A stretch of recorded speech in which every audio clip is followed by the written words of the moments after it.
औसाजी मोहिते, हिरण्यगर्भ जोवर केशरी, तुमचं आमचं जीवित कार्य तोवरच. पण स्वराज्य हे डोईवर आलेल्या धगधगत्या सूर्यासारखं आहे. ते कायम धगधगतच राहिलं पाहिजे. परकीय आक्रमणांच्या काळरात्री येतच राहतील.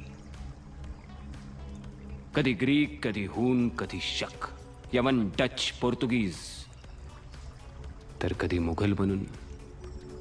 पण अशा या काळरात्रींना मधोमध चिरायलाच आपण पुन्हा केशरी रंग बनून जन्माला यायचं